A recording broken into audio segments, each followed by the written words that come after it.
How to sound more confident when you speak.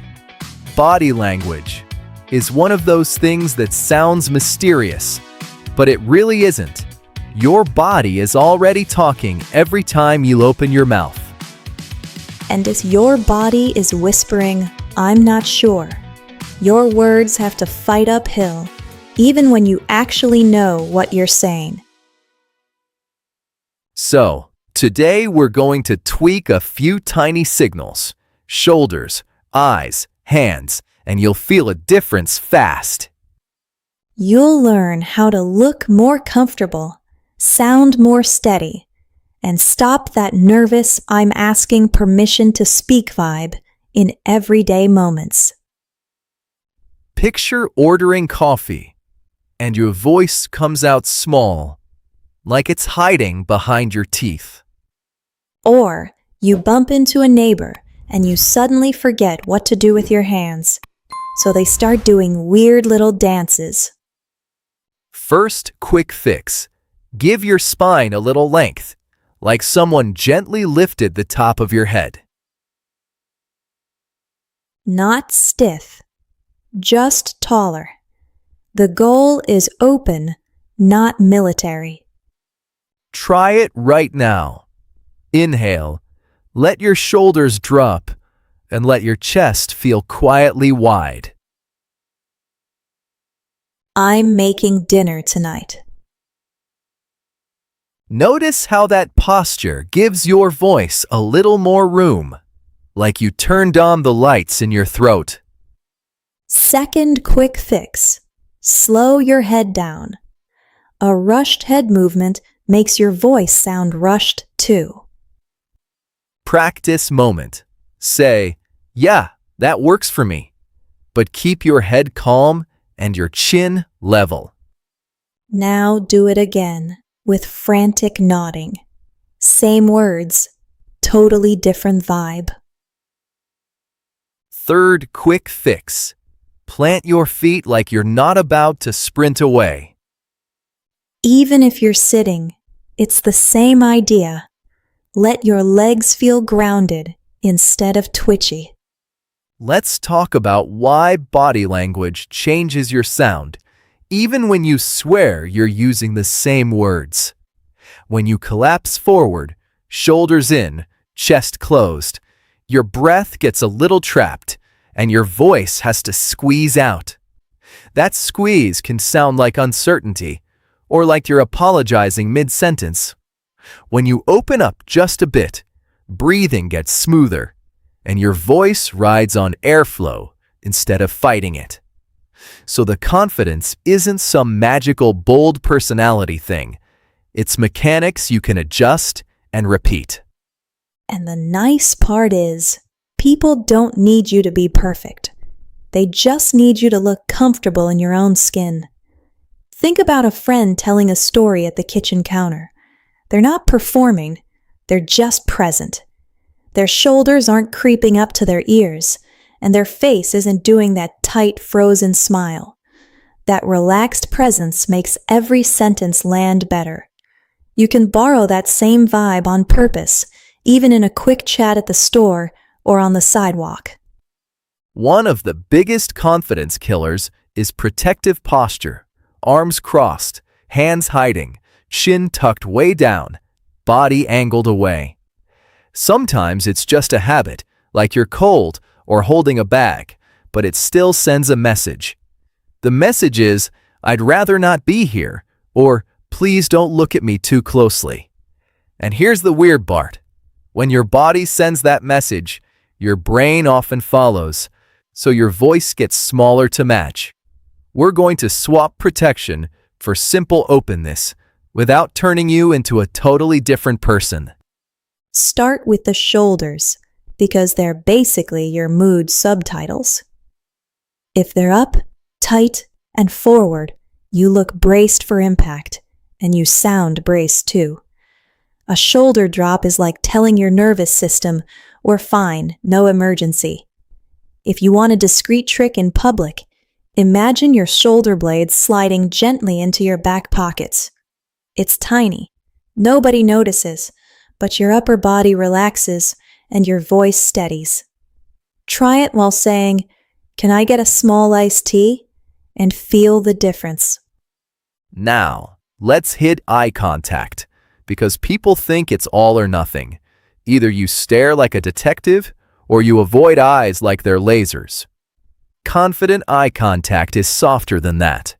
It's more like, "I'm with you," and then you naturally glance away to think, and you come back. A simple pattern is look, speak, glance away briefly, return. If you freeze your eyes, you can sound intense. If you run away with your eyes, you can sound unsure. The middle ground reads as friendly, and friendly usually reads as confident. Here's a practice you can do without making anyone uncomfortable. Pick one eyebrow as your home base and look around that area instead of drilling into their pupils. It feels less intense for you, and it still looks like eye contact to them. Then, when you need to think, look to the side for a second, not down at the floor like you dropped your confidence somewhere. Looking down can look like shrinking. Looking slightly to the side looks like processing. People give processing a lot more respect than shrinking. Hands are another big one. Nervous hands love to hide, shoved in pockets, clenched behind your back, gripping your phone like it's a flotation device. When your hands disappear, you often feel like your words have to do all the work, and that can make your voice sound tight. Instead, give your hands a simple job. Rest them lightly at your sides, hold a cup with both hands low and relaxed, or let one hand make small, slow gestures. Slow gestures make you look like you have time, and having time is basically the definition of confidence in conversation. And watch the speed. Fast hands can create a fast, jumpy voice, even if you're not trying to rush. If you tend to fidget, rings, sleeves, hair, choose one anchor position before you start speaking. Thumb lightly touching a finger, hands resting together at waist level, palms on your thighs if you're sitting. Anything calm. It's not about looking formal. It's about giving your body a steady default so your voice can stay smooth. Quick call and response. Say out loud, "I can help you with that." Keep your feet planted and your shoulders down. Now say it again, but this time let your chest collapse and look down while you speak. Most people hear the second one as less confident, even though the words are identical. That's the point. Body language is an amplifier. We're choosing the settings that make your normal voice sound steady and clear. Another everyday scenario. You're at a checkout counter and the cashier asks a question you didn't expect, like, "Do you have rewards with us?"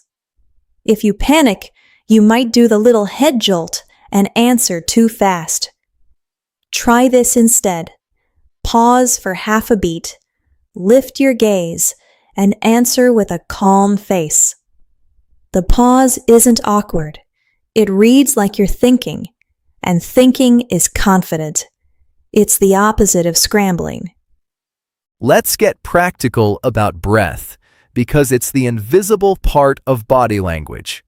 When you're nervous, you tend to sip air high in your chest, which can make your voice thin or shaky.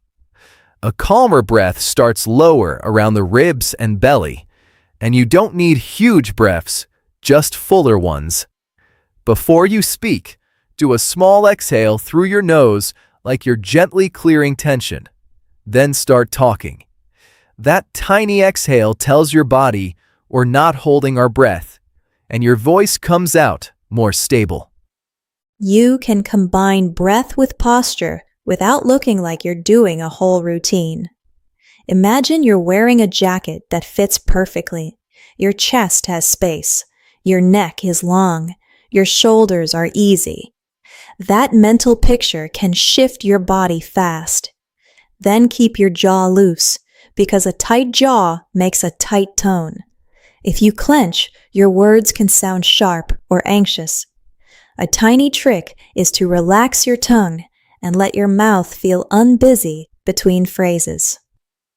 Confidence also shows up as being decided. People who sound confident often move like they've already chosen their next step. That doesn't mean being pushy. It means your movements match your words. If you say, "Yeah, I'd love to come," but you're stepping backward and twisting your shoulders away, your body is voting against your sentence. So the practice is simple. When you say something positive, let your body stay open and forward. Try it with a line you actually use. That sounds good. Say it while turning away and shrinking. Then say it again while facing forward with a soft, relaxed smile. The second one feels like you mean it. Once you feel that difference, you can choose it on purpose in real life. You're basically editing your confidence soundtrack with posture and movement, even when you're tired or distracted. Let's hit walking and standing, because a lot of people lose confidence the second they have to move. If you walk quickly with short, nervous steps, you can look like you're trying not to take up space, and your voice often follows that same small energy. Instead, slow your pace just a little, and let your steps be quieter and more even. You don't have to stride like a model. Just stop rushing. When you arrive somewhere, pause your body before you start speaking, like you've landed. That landing makes your first sentence stronger. Standing still can also feel weird if you don't know what to do with your weight. If you're swaying side to side, it can read like uncertainty. Put your weight evenly on both feet, or slightly more on one foot, but keep it intentional. Think stable tripod, 2 feet and your breath. And if you're sitting, watch the tiny bounce of your knee. A bouncing knee can make your voice feel like it's bouncing too. A common issue is the chin. When people get nervous, they either lift the chin too high, which can look defensive, or tuck it too low, which can look timid. A confident chin is neutral, like you're level with the person, not above them or under them. If you want a quick self-check, imagine a string gently pulling the back of your head up and let your chin float naturally. That position usually opens your airway and makes your tone clearer. Your face matters too, especially your eyebrows and mouth. A tense face can make a friendly sentence sound edgy. If you want to sound confident and warm, keep softness in your eyes and let your mouth relax between phrases. You don't have to smile the whole time. That gets exhausting.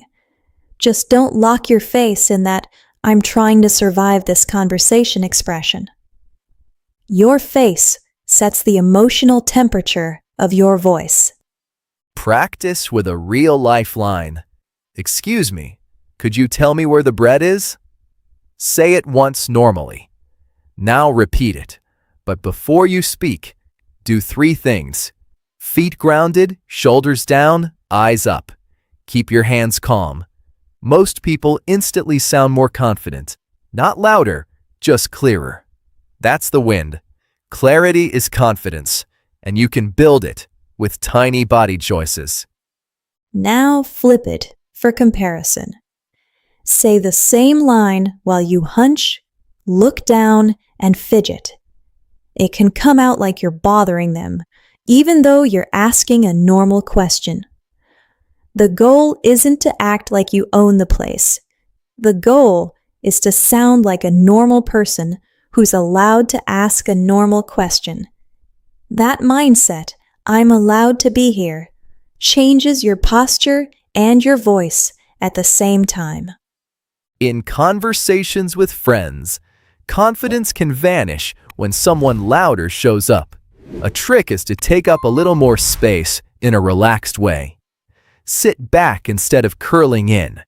Keep your shoulders open and aim your chest toward the group instead of speaking from the corner. It helps your voice carry without forcing it. And when you tell a story, let your hands support the story with slow, simple gestures rather than hiding them like they're doing something wrong. Also, don't rush to fill silence. Silence is not a failure. It's part of normal conversation. If you jump in too fast, you can sound like you're competing for airtime, and that can read as less confident.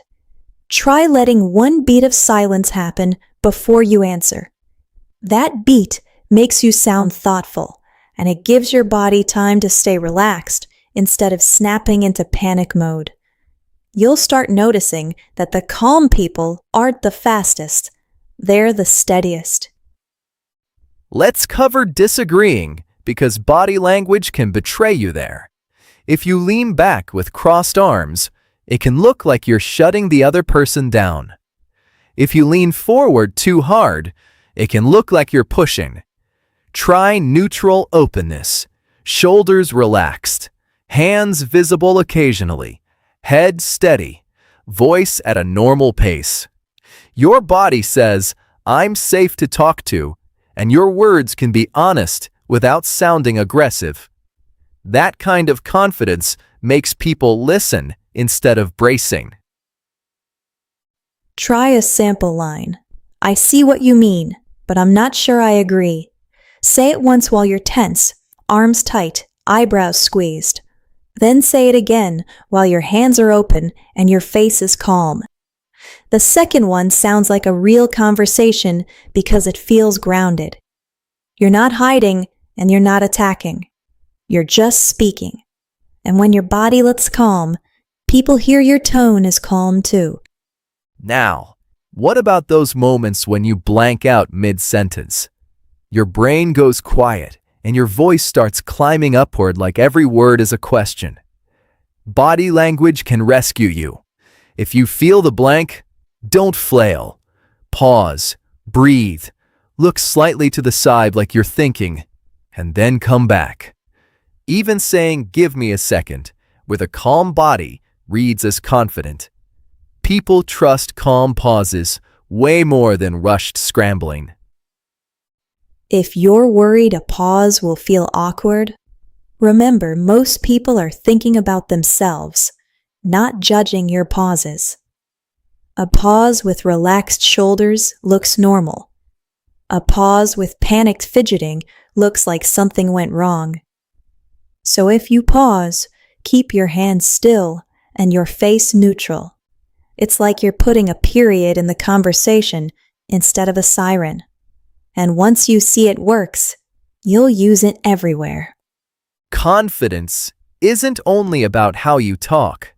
It's also how you listen. If you listen with your whole body turned away, people feel like you're half there. And then when you speak, it can sound less certain because the connection wasn't built. Try facing the person, shoulders open, and giving small, slow nods when they talk. Not constant nodding, just enough to show you're with them. Presence makes your next sentence land harder because it rides on that connection. On the phone or a video call, this still matters. People can hear your posture. When you slump, your voice can sound muffled and low energy. When you sit tall, it often sounds brighter and more direct. On video, keep your camera at a level angle so you're not looking down or craning your chin up. Keep your face soft and your shoulders easy. Those small visuals change how confident you sound, even if you say the same words. Here's a confidence move that feels almost too simple. Finish your sentence and let it end. A lot of people trail off, not because they want to, but because their body is already backing away. They drop their gaze, their shoulders fold, and the sentence fades. Practice keeping your posture steady all the way to the last word. It's like setting a cup down gently instead of tossing it. A clean finish sounds confident immediately. Mini drill. Say, I'll text you later. End it cleanly. No fade out. Then say, I'll text you later, but let your eyes drop and your shoulders tuck in at the end. The second one can sound like you're unsure you'll actually do it. Same words, different ending. Hold your posture through the last word, and your voice keeps its strength. That one habit alone can change how people read you. If you want a simple way to start strong, focus on how you enter a conversation. A confident entry is calm and basic. Walk up, pause, make soft eye contact, speak. A nervous entry is words before body, like you're tossing a sentence while you're still arriving. Sorry, quick question. Your goal is to arrive first, then talk. It's 1 second of patience that makes your first line sound steadier and more natural. And if you're shy, this isn't about changing your personality. Shy people can sound incredibly confident when they're grounded. You can be soft-spoken and still confident. Confidence is not volume, it's steadiness. It's your body saying, I'm okay being seen for this moment. That's available to anyone, even if you're not the loudest person in the room. Quiet confidence is still confidence. One more everyday moment. Returning something at a store. People often shrink because they don't want to be a problem. But if you shrink, you can sound unsure, and then the conversation gets harder than it needs to be. Instead, stand tall, keep your shoulders down, and speak with a calm pace. Explain what happened and what you want. You're not begging, you're communicating. When your body stays open, your tone sounds reasonable, and reasonable is persuasive. Or, telling a friend you can't make it to something. If you hunch and oversmile, you can sound guilty, like you did something wrong. Try a calm face and a steady head. I can't make it tonight, but I hope you have fun. You're still kind, but you're not shrinking. Your body supports your boundary, and your voice sounds steady instead of wobbly. That's confident and respectful at the same time. A quick note about nervous laughter. A little laugh is totally fine, but if you laugh after every sentence, it can make your words sound less believable. If you notice that habit, replace the laugh with a small exhale and a soft smile. Keep your shoulders relaxed and let the sentence stand. You don't have to cushion everything you say. Confident people let their words have a little weight, even when they're being friendly. And don't forget the power of stillness. Stillness can feel scary because it feels like attention, but it's also the fastest shortcut to confidence. Even 2 seconds of still hands and a steady gaze can change how your voice lands. If you want a simple challenge this week, pick one conversation a day where you practice calm stillness while you speak. You'll feel awkward at first, then you'll realize it actually feels peaceful, and people respond really well to it. Before we wrap up, here's an easy 5-step reset you can use anywhere. Step 1. Feet grounded. Step 2. Shoulders drop and chest opens just a touch. Step 3. Eyes up with soft, friendly contact. Step 4. Hands have a calm home base. Step 5. One tiny pause before you speak. That's it. It's not a performance. It's a reset button you can press at the grocery store, with friends, or in a quick chat with a stranger. Final call and response. You say, "Can you help me for a second?" Then pause. Now, I think this is the best option. Pause. Now, no worries, I'll handle it. Keep your body open and steady, and let each sentence end cleanly. If you practice these lines for a week, your default speaking style starts to shift. People will hear it, and you'll feel it, because you'll be less tense while you talk. All right, quick sign-off. Try one body language tweak today, keep it simple, and notice how people respond. If this helped, subscribe and like so you don't miss the next episode, and share it with someone who needs a confidence boost. And if you want, replay the practice lines while you're walking around your place. Make it casual. Thanks for listening, and hit subscribe and like to keep these tips coming.